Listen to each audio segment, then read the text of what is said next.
अस्सलाम वालेकुम एवरीवन। उम्मीद है कि सब ठीक ठाक और खैर खैरियत से होंगे। आज मैं आप लोगों के साथ चपली कबाब की रेसिपी शेयर करूंगी। चपली कबाब में सबसे पहले प्याज तो बहुत ही अच्छा लगता है। 2 दरमियाने साइज़ का प्याज लूँगी और मशीन में उसे चॉप करूँगी।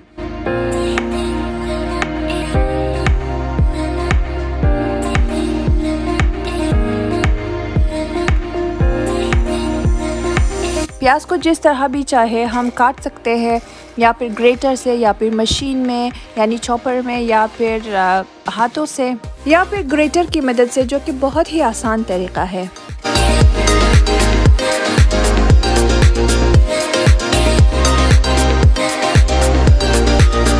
और प्याज को चॉप करने के बाद मैं इसकी जो पानी है बिल्कुल अच्छी तरह अलग कर दूंगी, यानी निचोड़ दूंगी स्ट्रेनर में, और उसके बाद फिर कीमे में शामिल करूंगी।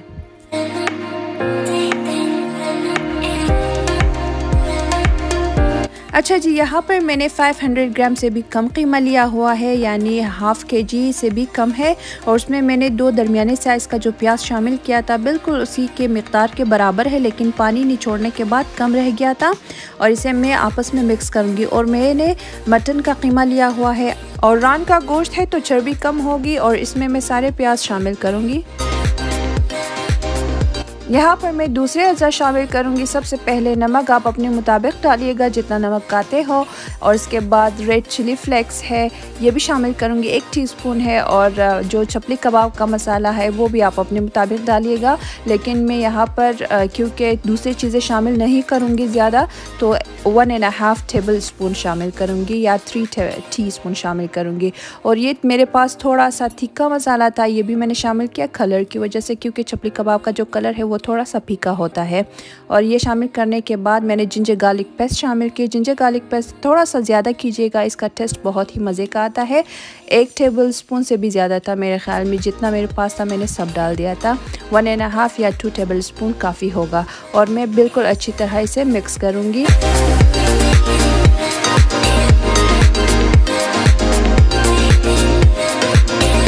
मैं इसे बिल्कुल अच्छी तरह मिक्स करूँगी, हाथों से भी पीस कर मिक्स करूँगी। ज़्यादातर वक्त क्या करते हैं कि इसमें जो टमाटर भी अंदर डाल देते हैं, लेकिन मैं टमाटर नहीं डालूँगी, क्योंकि इसमें फिर बहुत सारा पानी भर जाएगा और चपली कबाब टूटने लगेगा। और जब आप ऑयल में डालते हो तो उसमें बहुत सारी स्प्लैशेस, यानी जो छींटे उड़ती है ऑयल की, अच्छा नहीं लगता।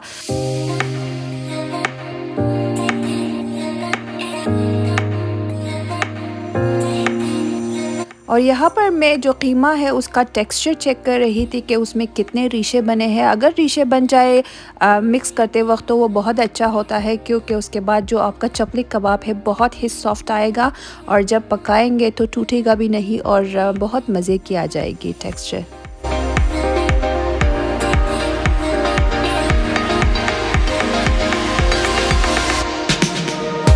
मशीन में भी पीस सकते हैं कीमे को रेशा बनाने के लिए, लेकिन हाथों से ज़्यादा अच्छा टेक्सचर आता है। चपली कबाब में बेसन और अंडा दोनों ज़रूरी डाला जाता है। मैं 3 टेबल स्पून बेसन शामिल करूंगी और 1 अंडा शामिल करूंगी। टेक्सचर भी अच्छा आ जाएगा, क्रिस्पी आ जाएगा बेसन की वजह से, और अंडे की वजह से एक अच्छी टेस्ट आ जाएगी चपली कबाब में।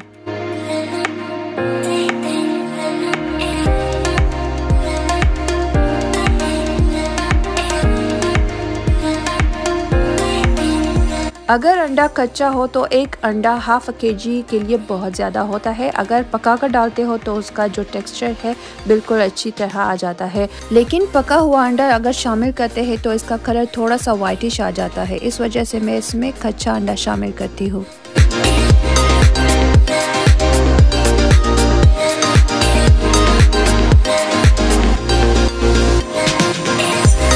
कीमा यहाँ पर 500 ग्राम से कम था और अंडा एक बहुत ज़्यादा था, इस वजह से मैंने इसमें 1 और टेबल स्पून बेसन शामिल करके इसका टेक्सचर बैलेंस्ड कर दिया था।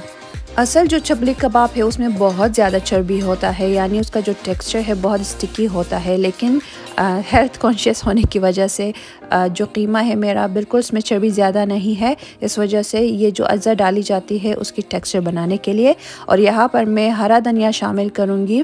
खुश्क धनिया चपली कबाब मसाले में मौजूद था, तो इस वजह से मैं बिल्कुल फ्रेश जो हरा धनिया होता है वो शामिल करूँगी। इसकी जो खुशबू है, क्योंकि जो खुश्क धनिया है उसमें भी एक खुशबू होती है और जो हरा धनिया है उसमें ज़्यादा होती है। दोनों का टेक्स्ट डिफरेंट होता है, लेकिन फिर भी हरा धनिया में शामिल करूँगी। इसकी जो कलर है वो भी बहुत खूबसूरत आ जाएगी।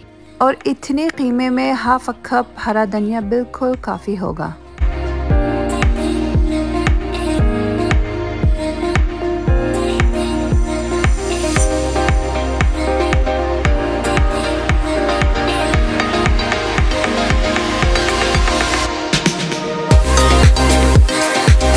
हरे धनिए को भी मैं कीमे में अच्छी तरह हाथों से मिक्स करूंगी, क्योंकि ये फिर इसका एक एक दाना बाहर आकर ना बताए कि मैं भी यहाँ पर कीमे में मौजूद हूँ।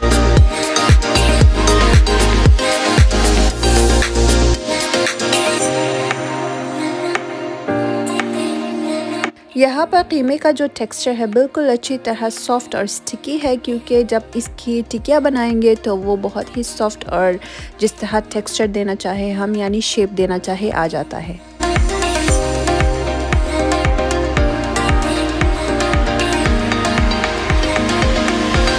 चपली कबाब का साइज़ आप अपनी मर्ज़ी से दे सकते हो।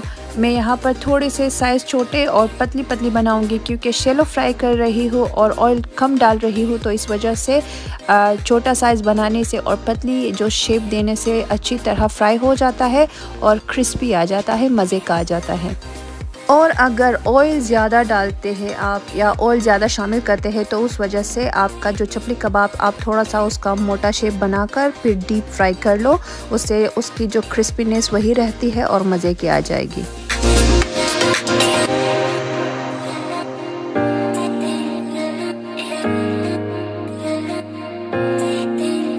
जो स्ट्रीट स्टाइल में पकाया जाता है या फिर फ्राई किया जाता है वो बिल्कुल ऑयल में डूबा हुआ होता है, इस वजह से फिर उसका जो टेक्सचर है थोड़ा सा क्रिस्पी आ जाता है और अंदर से सॉफ्ट आ जाता है।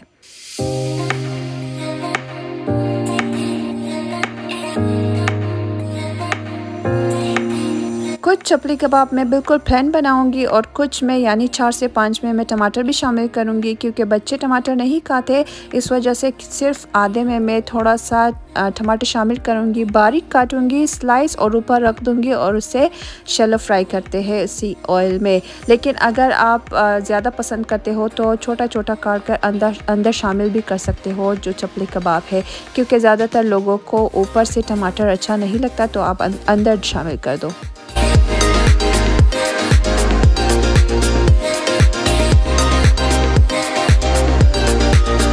चपली कबाब मसाला दोनों यानी जो बाज़ार का होता है प्रीपैक्ड होता है वो भी इस्तेमाल कर सकते हैं और घर में भी बना सकते हैं। घर में बनाना और आसान होता है। कभी कभार जब मेरे पास ज़्यादा टाइम होता है तो मैं उसी वक्त पीसती हूँ, उसी वक्त डालती हूँ, लेकिन जब बहुत जल्दी में हूँ तो मैं प्रीपैक्ड इस्तेमाल करती हूँ और डाल देती हूँ, लेकिन उसमें थोड़ा सा टेस्ट कम होता है।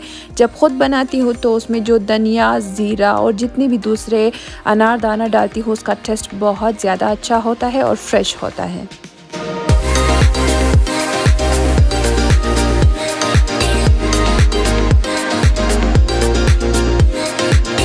और चपली कबाब का कीमा यानी उसका जो टेक्सचर होता है वो सॉफ्ट होना चाहिए। अगर आप जिस तरह शेप देना चाहते हो, प्रेस करते हो, उसमें जो भी अज़ा शामिल करना चाहते हो यानी ऊपर से, तो वो बिल्कुल स्टिक हो जाए, इस तरह का टेक्सचर होना चाहिए। बिल्कुल कीमा सख्त नहीं होना चाहिए, वरना आपका जो चपली कबाब है बिल्कुल कबाब की तरह यानी जो सीख कबाब है उस तरह आ जाता है। चपली कबाब का जो कीमे का टेक्सचर है वो सीख कबाब के कीमे के टेक्सचर से बिल्कुल डिफरेंट होता है।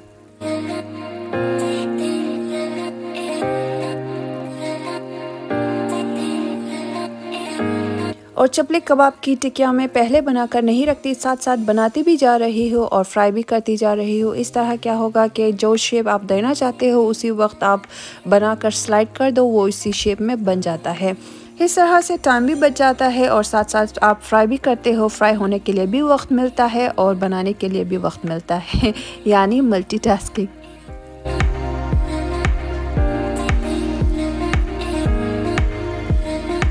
यहाँ पर शेप बिल्कुल गोल बनाना ज़रूरी नहीं होता, क्योंकि जो कीमे का टेक्सचर है वो बहुत ही सॉफ्ट है। तो मुझे सिर्फ चपली कबाब का टेक्सचर सॉफ्ट चाहिए, शेप की परवाह करना भी ज़रूरी नहीं है। क्योंकि जो स्ट्रीट फूड की जो चपली कबाब होती है उसका शेप आप देख सकते हो कि बिल्कुल गोल नहीं होता।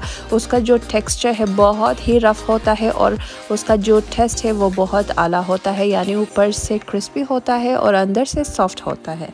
और यहाँ पर मज़ेदार चपली कबाब बिल्कुल रेडी है। अगर आप लोगों को ये रेसिपी और ये वीडियो पसंद आया हो तो प्लीज़ लाइक, शेयर और सब्सक्राइब भी कर दीजिए चैनल को। कमेंट करके भी बताइएगा कि आप लोगों को कैसी लगी। मैं मिलूँगी इंशाल्लाह आपसे अपनी नेक्स्ट वीडियो में। तब तक के लिए अपना और अपने घर वालों का बहुत ख्याल रखिएगा। अल्लाह हाफिज़।